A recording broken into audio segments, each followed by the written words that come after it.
a major project has been a book called London Orbital, which was coming out to the edges of London and deciding that London was defined by this motorway that was put in by Margaret Thatcher in exactly the same year that the GLC was abolished. That you essentially lost local government. The financial markets were opened up entirely at the same point, so deregulated, and you achieved this motorway, which was actually a vision of a much earlier period when there were going to be green stretches, a series of orbital motorways that people like Abercrombie had been thinking about. And you get it too late, and by the time it's opened, it's really not much use, and the first jam is achieved 3 minutes after it opens when there's a shunt. So much traffic has come out to see this new thing. So all kinds of things emerged from that. And I felt this defined a different kind of London. So I started to do a project of walking around it one day a month with a friend of mine who was an artist who lived outside the road, and we met at the road and we'd walk for a whole day around the road. He would be sketching and I would be making notes, taking photographs, and eventually a book was assembled. And the main thing that emerged from that was this knowledge that this point on the compass showed you where people had decided that the madness, the diseased centre of the city, that kind of energy that often grew up in the ghetto zones like Whitechapel, needed to be expelled to the fringes. It was like Foucault talked about. You define the edges of a city by the places that madness is taken out to. So there's a series of enormous asylum hospitals had been put all around the rim of the motorway. You could see the red Italianate towers sticking up as you travelled round. And in this period, this is the turn of the millennium that we're walking, New Labour were actually closing down all of these places, asset stripping them, turning them into private estates with new names, Capability Brown House or whatever, and the records and the histories were all being burnt and destroyed. There was to be no record of it.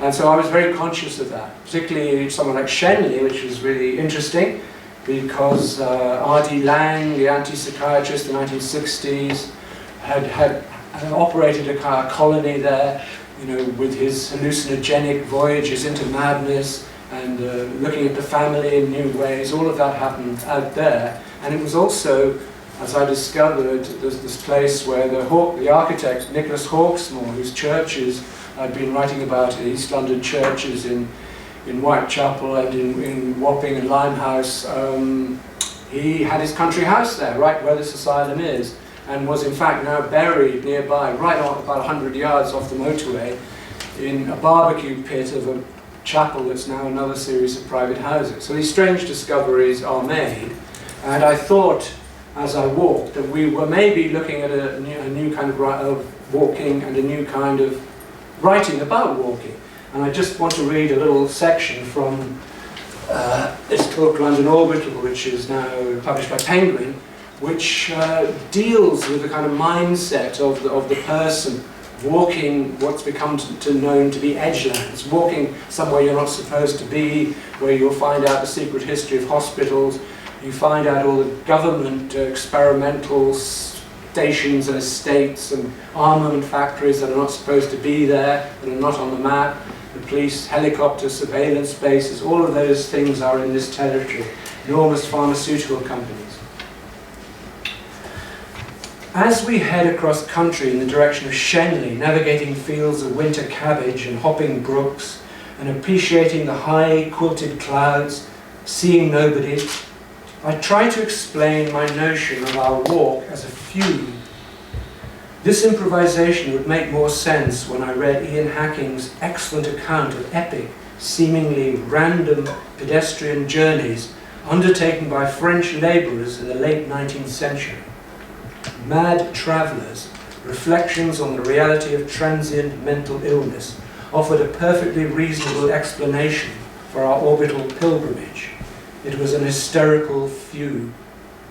Albert Dada, a gas fitter from Bordeaux, is the pivotal figure in this narrative. An ambitious provincial doctor interested himself in Dada and wrote up the case, thereby inducting this fugueur into a Conradian tale of weather, brooding topography, and fatalism. Dada would simply walk out of his quotidian life, domestic routines, the duties he performed to his employer's satisfaction. There was no obvious motive. There was no trauma to be left behind. The journeys were a willed forgetting. They were like aboriginal songlines or enacted dreamings, Bordeaux to Moscow, to Constantinople, to Algiers. The doctor's account of this phenomenon launched a fashion. The roads of Europe were cluttered with amnesiac pilgrims and temporary vagrants. This fugue would pass, but the middle classes, the metropolitans, took up the craze. Long-distance walking spread like a virus. You didn't walk to forget, you walked to forget to walk. You carried on, often for months, years, until it was appropriate to return to your previous life. I found the term fugueur more attractive than that now overworked word flâneur. Fugueur was the right job description for our walk, our once-a-month episodes of transient mental illness, madness as a voyage.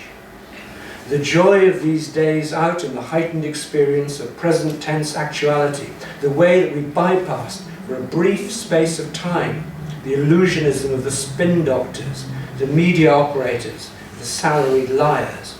The fugue is both drift and fracture. The story of the trip can only be recovered from some form of hypnosis, the memory prompt of the journal or the photo album. Documentary evidence of things that may never have happened. The fugue is a psychic commando course. Albert Dada, bloody-footed, stomped 70 kilometers a day. That makes his parallel life as a gas fitter, a hospital carer, or a literary hack in Dural. So there's a sense of possession, there's a sense of pilgrimage, there's a sense of allowing place to pour through you and channel itself through you until you achieve a voice. You walk out of yourself in the way that John Clare, the poet, talked of walking out of his knowledge. His knowledge was of this very specific locale, of all exactly the markers of that locale. The stones knew him, he knew the stones, the different birds, the different flowers in different places, all of them registered within this mental map. And going beyond it is going out of your knowledge and thereby, in a sense, losing yourself. And for him, being described as a peasant poet was a sort of form of patronage. I mean, he was very eager to get himself published and did so through a local publisher contact in Stamford, which led to a publisher, Taylor, London publisher in Fleet Street, who had tried to have a success doing a Cockney poet. He had John Keats, and it hadn't really worked. And when Clare was eventually persuaded to come to London and had things to write, he used to like to sit in this publisher's office on Fleet Street and look down at the movement of the London crowd, the mob. And he actually scribbled and wrote one of his own pieces on the back of one of Keats's printed off-sheets, which were never going to be used. And a sort of amazing overlapping coincidence. And so, for me, I guess I tried to identify these figures who I thought had a special quality in terms of place and in terms of movement. And coming to the end of the circuit of the M25, it was quite a grand moment. We've been walking for a year. We were coming up to that millennium moment. It was going to be all of that fuss with the dome and the kind of flim-flam and the disasters that were politically on the horizon and were going to happen. And we did feel somewhat like we completed a spiritual pilgrimage of some sort, you know, and engaged with all kinds of people and communities in the course of this walk. And it was night as we finished. It was very dark and it was raining, and we were plodding through Epping Forest and coming towards Waltham Abbey, where we'd started to walk all those months before. And then suddenly I realized that we were close to High Beach, which was the asylum run by a man called Matthew Allen, Dr. Matthew Allen, which is where John Clare had been up to 1841, when he suddenly took off on his journey there's this great visionary fugue, the walk when he goes back without really knowing where he's going and having to lie down and put his head at night like a compass to the north to know which direction to go, wanders foot-founded and wrecked up the Great North Road, shoes leaking, chewing grass. He comes back to Peterborough and Warrington, where he's picked up by his wife on a farm cart he doesn't recognise. So in a sense, that journey suddenly came vividly alive by being in the forest. And I realised that all of the projects I had were based on forms of geometry. It was either the geometry of the circle, you know, essentially you go around the M25, you go round and round forever, there's no way off. You come off on the west side where you go over the Thames. It relates very strongly to H.G. Wells' War of the Worlds, because this is where his tripod creatures come in from Woking, where they've landed, and cross at Shepperton, where J.G. Ballard lived, and come in towards London to wreak their havoc. So there's a sense of invasion and technology on that side, and on the other side, at Purfleet, where the bridge, QE2 bridge goes over, is where Dracula set his abbey and has his coffins of earth. I mean, Dracula is the first estate agent. First thing he does when he comes to London is get lots of estate agents' brochures, and he starts to place these coffins in all kinds of interesting parts of London that are going to become valuable later, like Whitechapel. And so in a sense I felt that going round and round this road is only letting you off into 19th century science fiction. You kind of go backwards, you go out forward into the past. And so what was required was to break that geometry with a straight line. And the straight line seemed to immediately relate to John Clare's journey. And as soon as the circling finished, to actually set off north, straight up the Great North Road to walk back to the villages north of Peterborough, which is where my wife's family had come from, incidentally. So that journey, one book, only exists to create the condition to create the next book or the next project, the next work. And sometimes it'll be film, and sometimes it'll be a collaboration with an artist, sometimes it takes a written form.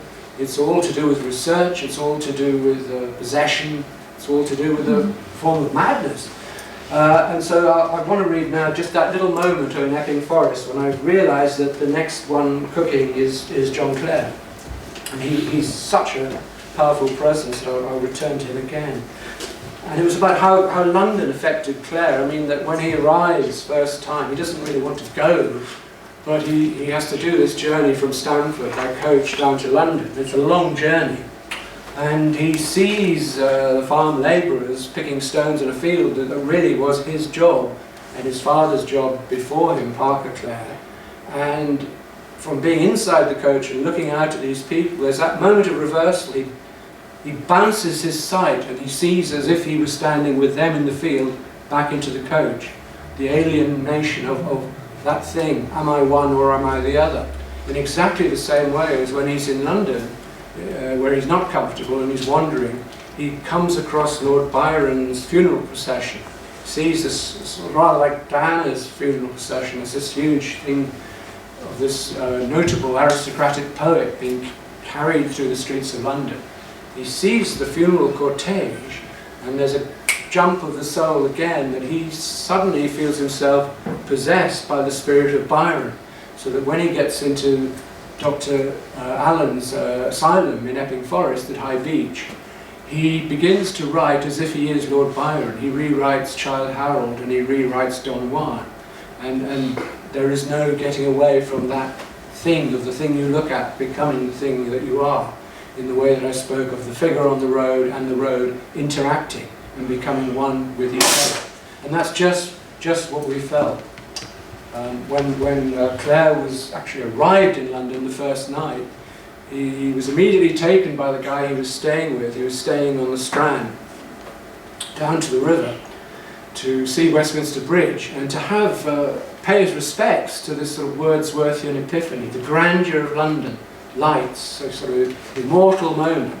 And he looks at it and he says, well, it's all right, but it's not as good as Whittlesea Mere. So he refers everything back to the locality that he knows. He can't deal with St Paul's until he thinks of it in terms of Peterborough Cathedral. everything is remapped in terms of that. Living about less than 100 yards from where he's staying, curiously enough, at that very moment, is William Blade and his wife, who have relocated to Fountains Court, which is just where they were. And there was a pub in common between the two, where both men went out to fetch their kind of evening porter. And there's a really nice sense that maybe they were in the same place at the same time. There's no record of that, although Clare met Coleridge and Quincy. London drew Clare and hurt him. He remembered the funeral procession of Lord Byron, playhouses with morts of tumbling. He saw what Cockney fools failed to recognise, the living ghosts of Chancery Lane. He stayed late and silent at every function to which he was brought, so that he might delay the solitary walk back to his lodgings. In Northampton Asylum, he would become an emanation of Byron. As Don Juan, he ventriloquized a posthumous voice by an act of occult possession, as Blake had revised the errors of Milton. Clare imagined, so the doctors said, that he was being punished and imprisoned for bigamy, for his first spiritual marriage, unconfirmed by civil ceremony. His phantom bride, already buried in Glinton churchyard, Clare did what any sane man would do. He took off on an epic journey out of Essex. 3.5 days walking back to Northborough in Northants, gnawing grass torn up from the roadside, chewing tobacco without drink, apart from a pint bought with coins thrown to him by migrant farm labourers. Foot-founded and broken down, he completed his hallucinatory voyage. Without maps or money, Clare fixed his bearings by sleeping, with his head pointed to the north. We calculated this journey, which we were determined now to repeat, was around 120 miles, or the distance of the M25. It was stretched out into a straight line. This was fugue as exorcism. Clare's walk successfully performed the ritual we were toying with. He'd been in the forest long enough to understand the peculiarity of its status as memorial to a featureless and unreachable past, a living stone break at the limit of urban projection. When Clare was reunited with his corporeal wife and came to write up the journeys of his escape, he gave it this correct title, Journey Out of Essex. It was an expulsion, a rejection, the last of London and ambition, the last of healing and mending, digging, crow-scaring, rambling, the acceptance of the dream, the multiple world. His prose is excited and incantatory. He has to re-walk the road in a seizure. He has to remember, to call up the details before they fade, the pains, the errors, the extra miles tramped on miscalculation. There is no better or no more implicated way of writing about the necessity of walking. Clare's motivation was so much more powerful than our own. The Great North Road was still a route down which everything and everyone travelled. Coaches, gypsies, farmers, the military, masterless workmen. The M25 goes nowhere. It's self-referential, postmodern, ironic, modestly corrupt. It won't make sense until it's been abandoned and grown over, like the airfields of Middle England, the dormitory villages, the concrete bunkers in cornfields, the nuclear shelters disguised as farmhouses. Clare's walk was an act of love, but the version he gave the world was altogether at one remove. It was a condemned cell confession. It's a forged diary, rapidly assembled to rationalise an ecstatic episode, and it went wrong so quickly on his return. A disgruntled wife, too many children, cold cottage in an alien village. He'd seen the enclosures, he'd been out wandering in the fields when the men came to carry out the survey for the railway company. The landscape didn't know him. He'd be removed to spend the rest of his life in Northampton Asylum. He spurned newspapers and false obituaries. He had seen his Mary alive and well and as young as ever. But his walk, in the spirit of Werner Herzog's tramp from Munich to Paris to rescue a friend from cancer, had failed. He confirmed his love's death. He filled her mouth with earth. He brought himself back to reality. Homeless at home and half gratified to feel that I can be happy anywhere. The story can be told in a few scribbled pages, an epitaph before they took him away. The diary finishes with quotation marks that are opened but never closed. And how can I forget? Many things then in this wonderful piece of prose, I think, of the journey out of Essex. It's only a few pages, but it's really a prose poem that I think relates quite strongly to the modernist form of the prose poem, which is taken up by a London visitor, the poet Arthur Rimbaud, who comes to London with Verlaine and lives for a time in Royal College Street in Camden Town, and goes out for endless nocturnal pilgrimages along the docks, and seeing London at that moment as the modern city of smoke, underground trains, low-life museums, libraries, phenomenal energy that is completely modern in a way that Clare couldn't be, but which has the same physical dynamic, the same energy. And I began to think of the two figures, you know, in that Rimbaud also grew up on a small farm, remote from the capital. He took a railway journey to Paris without money and was arrested and imprisoned, and then walks back to the obscurity that he'd come from, very disgruntled, very foot-founded, and begins to write in lots of ways that are similar to Clare. And his trip to London is only 10 years after Clare dies. So I started looking at this, and I saw this moment when there was a kind of superimposition of one of the things that happened to Clare is in the hunger of his walk, that he begins to gnaw at the grass and says it's quite satisfactory actually eating grass, it's quite nice. On his third day he munches this grass and he gets some kind of sustenance that carries him on. And then I began to look at images of grass at the roadside and see it in other places. For example, Andrew Marvell in his poem The Garden has this wonderful line, "Ensnared with flowers, I fall on grass." It's a great image of being sort of almost headily drunk and tangled up in flowers and falling onto the grass. And then Clare himself in the journey out of Essex says, "I got up and I pushed onward, seeing little to notice. The road was very often looked as stupid as myself. I was often half asleep as I went. On the third day I satisfied my hunger by eating the grass, which seemed to taste something like bread." And strangely, then that reminded me of another poet of the 30s, 40s, who had a great interest in surrealism, the English poet David Gascoigne, who I knew. And David had this experience of being a kind of visionary English poet and walker. He did long London walks and also spent time living a vagrant life in Paris with connections to Rimbaud, who was very interested in Rimbaud, and had a massive breakdown because he became addicted to barbiturates, and he began to have his visionary sense of himself was so enlarged and absurd that he actually marched along to Buckingham Palace and demanded to be let in so that he could give his vision. Which would be quite a nice thing to do. I think poets should be allowed to do that. But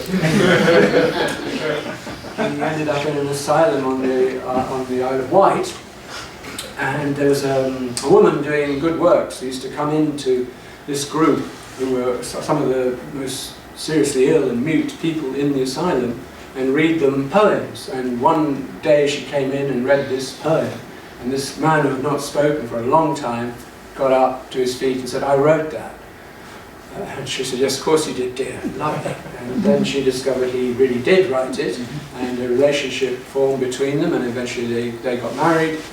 And I got to know him a bit, and he gave me a book called The Sun at Midnight. And he wrote in it, in his dedication, he described, "Written during a period when I was more or less off my head." So that sounds promising. So I saw that the dedicatory poem was again about grass, and it's called Grass in Waste Places. Grass, grasses, fields, the field, la terre, our home, all flesh, cut down, dried up, withereth, grass and flowers, weeds and tares, anarchy, the law of nature. Think of St. Francis's hymn to the sun.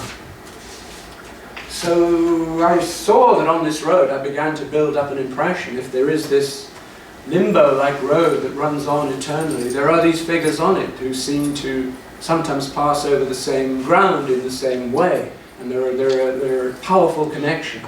And as you get out there, as we remake those journeys and discover forms of writing, we discover the energy of a particular kind of writing. The figure who influenced me very much when I was kicking off, well, there were two. I mean, I started in school being given Jack Kerouac to read, and loving a sense of movement and the energy of the prose and the idea of the notebook and noticing everything and trying to get these rhythms in a kind of uncensored way.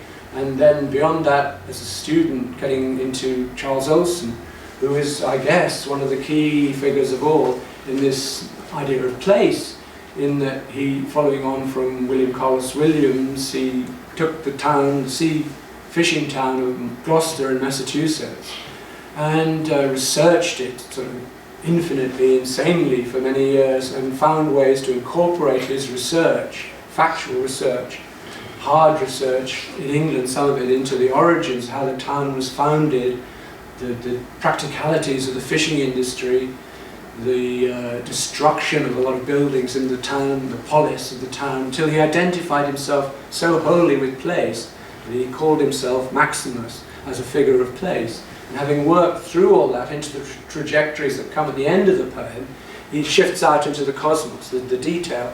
The clutter kind of falls away and the rocket takes off into the curvature of the universe, as J.H. Prynne talked about it, which he calls love. And I thought Olson's theoretical work on projective verse, which is all about open field poetics, very strongly related again to the whole politics of enclosure. He saw that the same process had happened with writing and poetry. You know, that in fact there were closed forms that were repressive in a sense that they cut you off from ways, and then there were these open forms. And he says composition by field as opposed to inherited line. Energy at least equivalent of the energy which propelled him in the first place, which I thought was exactly this thing of the war, the visionary war, that kind of energy that creates writing. From the moment he ventures into field composition, putting himself in the open, he can go no other track than the one the poem underhand declares for itself. So in a sense, the walk is a poem. The energy that promotes you into that is a way of dealing with these kind of psychological pressures of history and territory that all become resolved through the physical act of finding the right form of writing. The heart, by way of breath, to the line. Well, good. That would apply to him. It would apply to ways of writing. I think the open field notion was very influential on me. I tried to write in earlier days. Books like Ludheat were about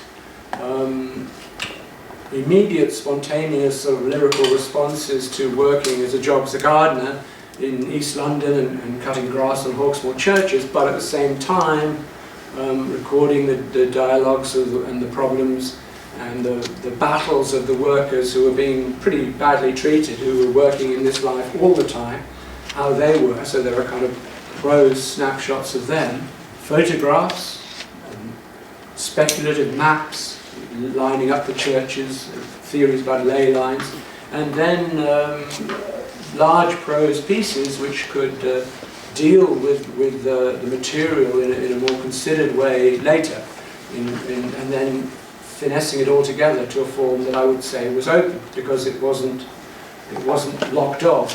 Anything could accumulate into it. And at the same time, in London, the poet Alan Fisher was actually creating a huge work, serial composition called Place, all of which were independently published by tiny presses in different ways, in all shapes and sizes, till they've been collected together.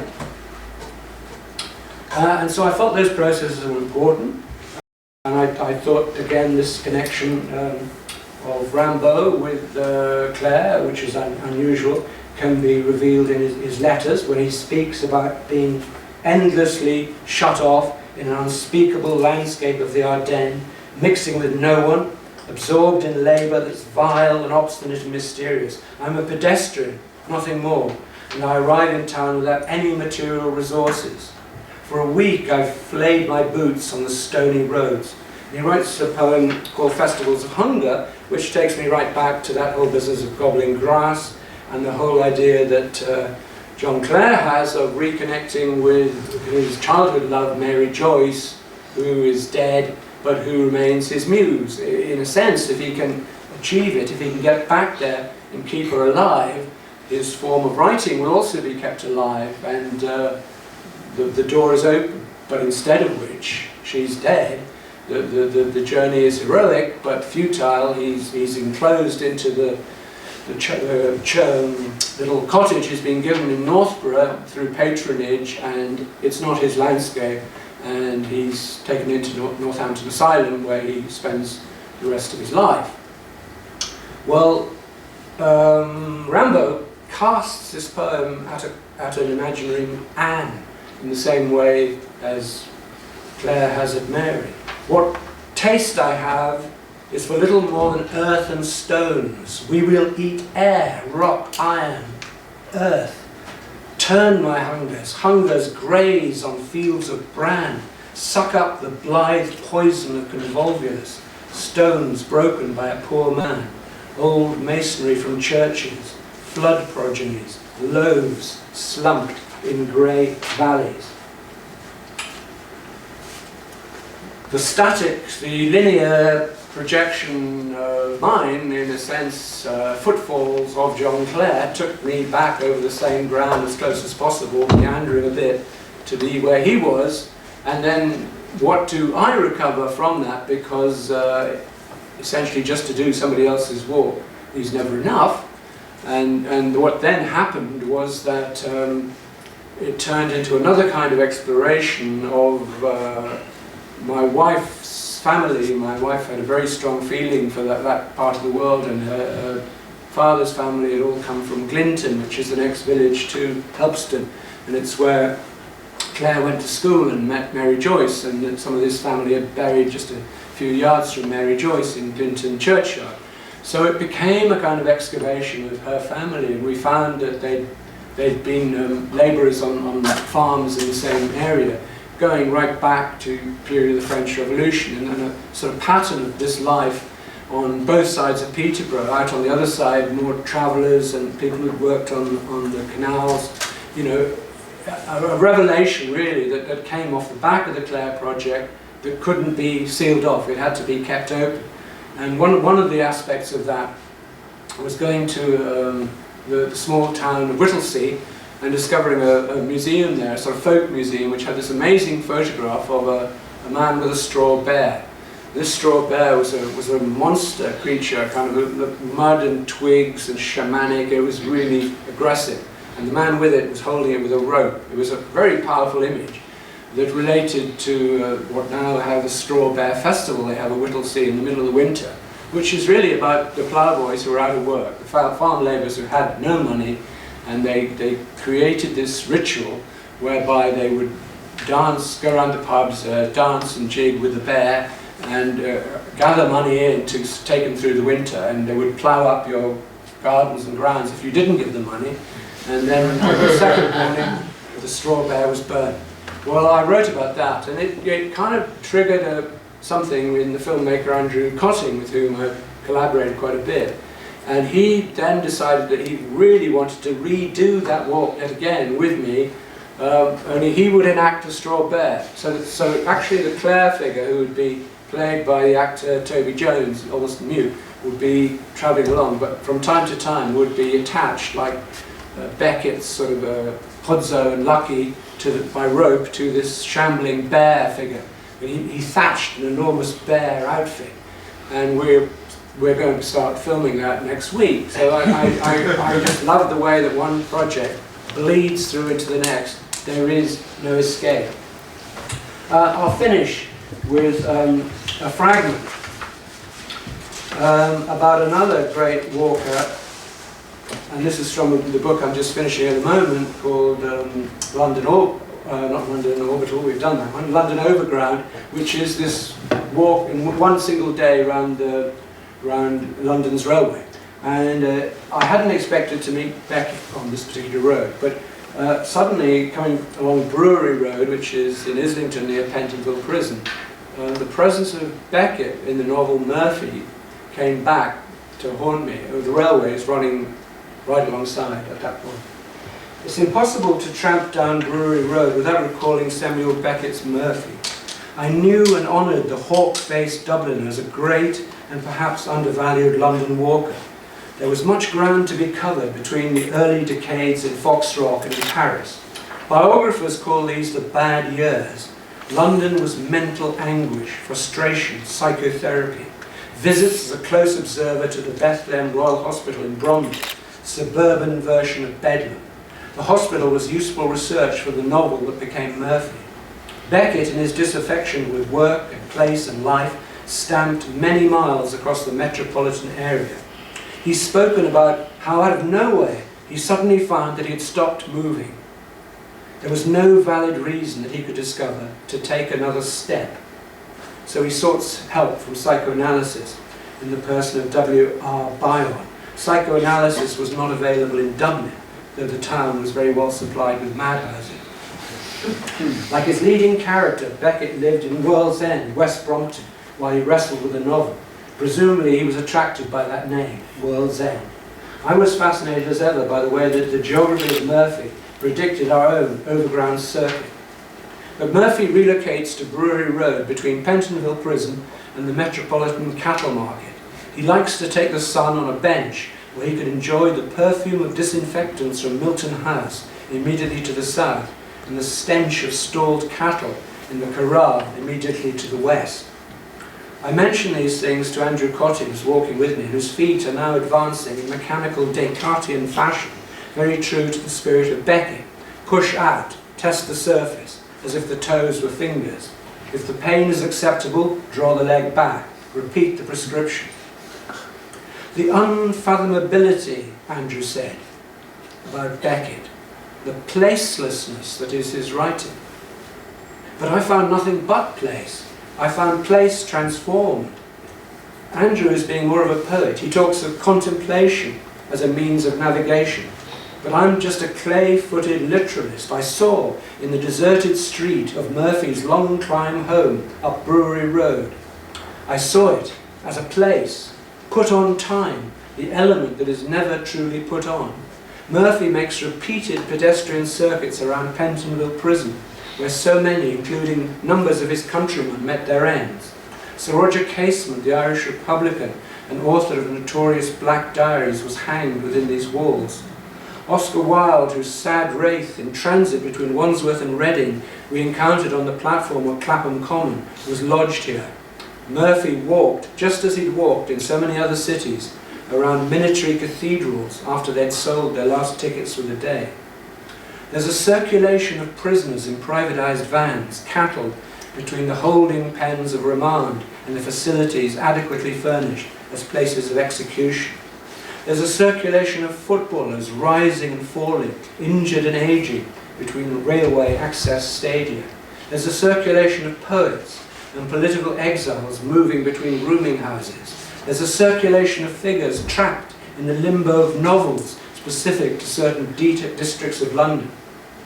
There's a circulation of images of circulation, the terrible clockwise procession of silent men in Dore's engraving Newgate exercise yard. They shuffle under brick walls that cancel any prospect of the sky. The motif is reprised by another London visitor, Vincent van Gogh, in Prisoners Exercising after Gustave Doré, which he completed in the asylum at Saint-Rémy-de-Provence in February 1890. The circularity of asylums and motorways and railways for commuters. Murphy waits for the sound of the bell from the prison tower of Pentonville. He remembers a bench of refuge in a small public garden to the south of the Royal Free Hospital, now lay buried under one of those malignant proliferations of urban tissue known as service flats. The ineradicable circularity of reference is undoing us once more. We are so much taken with figures projected out of fiction with poets worrying at expeditions in quest of serviceable images of the quickening city, that we are quite incapable of knowing where we are at any given moment. The shadow lines on Andrew Cotting's face are the acid bite of cross-hatched engravings.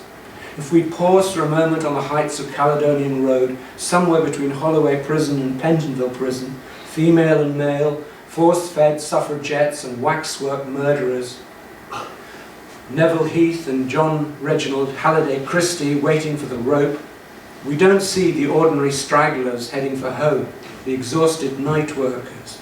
We just flip a carousel of quotations. There are so many odd couples embarked out there on their voyages of derangement. Thank you.